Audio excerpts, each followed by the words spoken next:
Today, you can get up to 3 times the performance. Next-gen GPUs are being delayed. Ryzen APU benchmark is a champ, and Intel is doomed against this. Welcome everyone to Gamer Melt. First up for today, there's a new tech out there set to triple your GPU's frame rate. And the craziest part is that it's not from AMD, Nvidia, or Intel. It's actually a third-party app on Steam called Lossless Scaling. And in a new update, they recently added a ×3 frame generation, meaning for every single frame your GPU renders itself, the software creates 3 more frames, which is 1 more frame than DLSS or FSR can do with their frame generation. With that said, the obvious caveat to this is the same with any frame generation, and that's latency. Now, the team claims that ×3 frame generation doesn't add more latency than ×2 because it technically just depends on the base frame rate. Still though, it may seem worse just because during the intermittent frames, your computer can't respond to input, given it's simply made with a prediction based on the actual rendered input. So it's not until the scene is actually rendered that you can do anything. Not only that, but it does add 1.7 times the GPU load the next 2 does, plus this new update makes the ×2 mode 20% faster. Either way, for just $6.99, it's certainly an interesting idea, and it could force both Nvidia and AMD to implement something similar for their next-gen GPUs.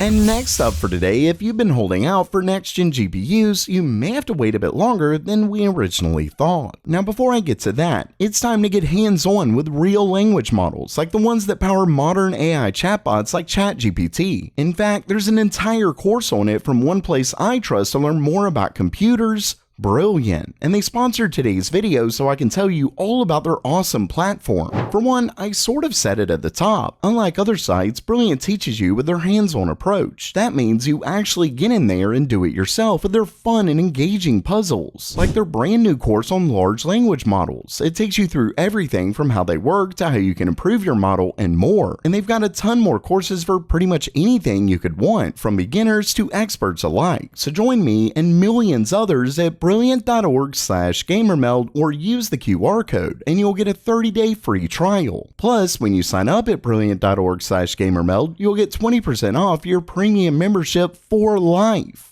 Now back to the story, starting things off, according to a new report from Tweakers, they claim that multiple sources close to Nvidia stated during Computex that the company's RTX 5000 cards are not coming until early 2025. There still could be an announcement late this year, but that no significant volume will come until next year. Not only that, but in another post, Tweakers claim that both AMD and Intel have not reached their goals for a 2024 release. They could make an announcement this year just to make it seem like they reached their goals, but an actual release at CES is more likely. Oh, and they also confirmed the rumors about no high-end RX 8000 GPUs. Moving back to Nvidia, WCCF Tech's Hassan said that 4 AIB partners claim Q4 2024 and 4 claim Q1 2025 at CES. Basically, it looks like all 3 GPU manufacturers likely won't be releasing their next-gen cards this year. Though of course, to find out when they're actually releasing, make sure you subscribe to GamerMeld.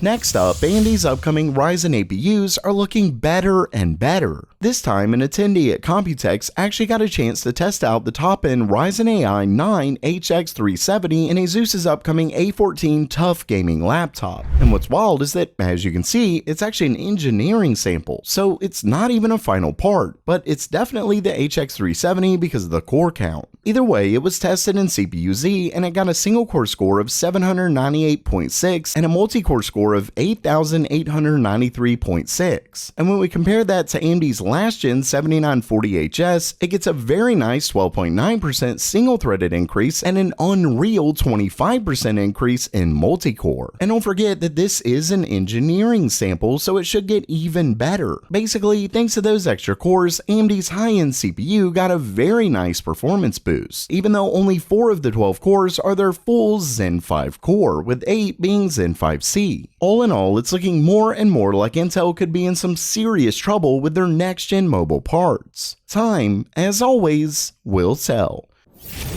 And lastly for today, if you thought AMD was gonna crush Intel with their new APUs, wait until you hear these two stories. Starting things off, according to a new report, AMD is planning to release their Ryzen 9000 X3D chips in September. That's right, according to a source on the Computex floor, AMD is planning to release their X3D chips just 2 months after their regular Ryzen 9000. And of course, that may sound absurd, but if we look at the previous two X3D chips releases, you'll see that the 5000 series X3D chips came out a whopping 17 months after the regular parts, while the 7000 X3D was just 7 months after their regular chips release. So a couple months doesn't seem too absurd now, not to mention the fact that some earlier rumors claimed they would come out at the same time. Now, that obviously didn't happen, but AMD was likely debating on it but decided to wait a little bit. Either way, that's terrible news for Intel, given it already looks like regular Ryzen 9000 may be able to take their 14th gen. To make matters even worse, PC Gamer got a chance to sit down with AMD's senior technical marketing manager, Don Walagrowski, and during that, he stated, quote, "The X3D stuff, we have a lot to say about it. The best part about it is we're not just resting on laurels, we're improving what we can do with X3D. It's really exciting and I'm super looking forward to talking to people about that." He later stated, quote, "It's not like, hey, we've also added X3D to a chip. We are working actively on really cool differentiators to make it even better. We're working on X3D, we're improving it." So yeah, AMD's clearly working on something big with their next-gen X3D parts. What that actually is, we don't know, but it's clearly something to give them an even bigger edge this time around. Let's just hope the price doesn't also come with the same edge. So while that does it for today, are you pumped for AMD's next-gen X3D chips? Let me know down in the comments below. And don't forget to try out Brilliant at brilliant.org/gamermelt. And as always, have a great day.